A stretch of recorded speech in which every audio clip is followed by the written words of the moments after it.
নিজে পানির নিচে সাবমেরিনে ডুব দেওয়ার স্বপ্ন ছিল, কিন্তু তা সম্ভব হয়নি। তাই নিজের সেই ইচ্ছাটাকেই যেন নতুনভাবে পূরণ করলেন। একটি টিয়া পাখিকে বসিয়ে দিলেন ছোট্ট সাবমেরিনে।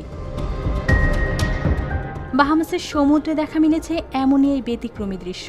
বেবে নামের এই টিয়া পাখি ছোট্ট একটি সাবমেরিনের ভেতরে বসে ধীরে ধীরে ঘুরে দেখছে পানির নিচের জগৎ। যেন মানুষের মতোই নতুন এক অভিজ্ঞতার ভেতর দিয়ে যাচ্ছে সে।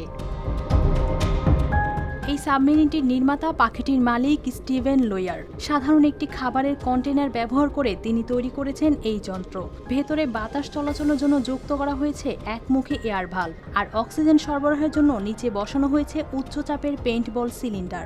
নিরাপত্তার দিকটিও রাখা হয়েছে বিবেচনায়। পানির নিচে ভারসাম্য বজায় রাখতে সীসার ওজন ব্যবহার করা হয়েছে, আর একটি সেন্সরের মাধ্যমে ভেতরের অক্সিজেনের মাত্রাও পর্যবেক্ষণ করা হচ্ছে।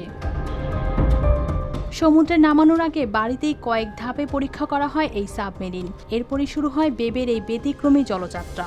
একটি ছোট্ট পাখি আর তার জন্য তৈরি এক অদ্ভুত সাবমেরিন, যা দেখলে মনে হয় মানুষের কল্পনা আর কৌতূহল সত্যি ভিন্নভাবে বাস্তব হয়ে উঠতে পারে। ফৌজিয়া আক্তার, RTV।